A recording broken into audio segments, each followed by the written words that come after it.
আজকে আমরা দেখব বাংলাদেশের অন্যতম গুরুত্বপূর্ণ ঐতিহাসিক স্থাপনা 11 সিন্দুর দুর্গ।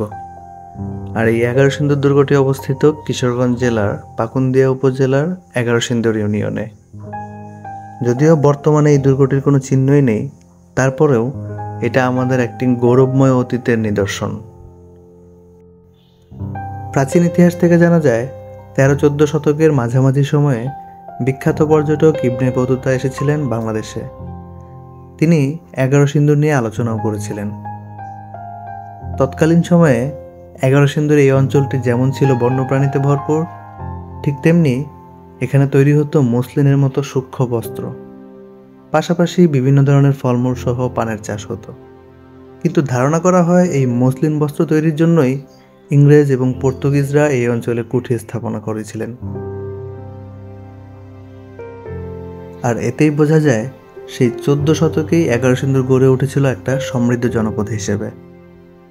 কিন্তু এত গুরুত্বপূর্ণ একটা স্থাপনা হওয়া সত্ত্বেও এই 11 সিন্দুর দুর্গটি কে নির্মাণ করেন তা নিয়ে এখনও একটা মতভেদ আছে।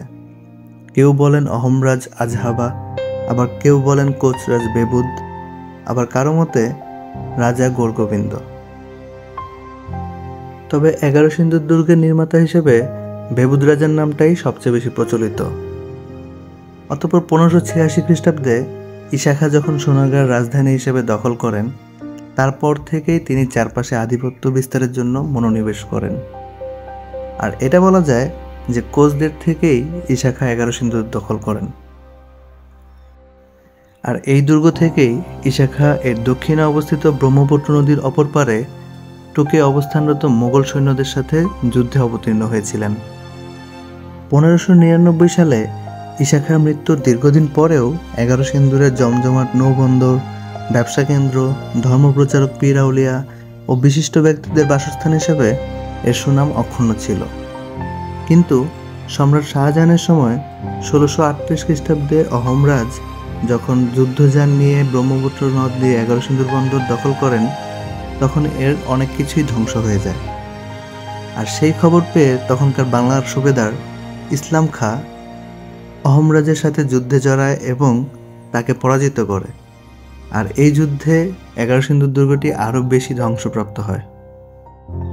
যাও কিছুটা দুর্গের ধ্বংসাবশেষ অবশিষ্ট ছিল, 1897 সালের ভয়াবহ ভূমিকম্পের পর এই দুর্গটি পুরোপুরি বিলীন হয়ে যায়।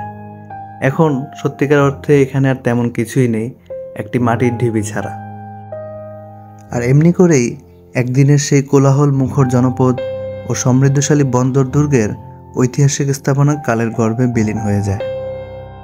কিন্তু তারপরেও একজন ভ্রমণপ্রেমী হিসেবে আপনি যদি এভাবে চিন্তা করেন, যেখানে একসময় ঈশা খাঁ, মানসিংহ বা মুঘল সৈন্যদের মধ্যে যুদ্ধ হতো, তাদের পদচারণা ছিল, আজকে এখানে আপনার পদচারণা পড়লো, তাহলে কিন্তু বিষয়টা ভেরি ইন্টারেস্টিং। এটা কিন্তু একটা অন্যরকম ফিলে নিয়ে যায়, মনে হয় আমি ওখানে চলে গিয়েছি।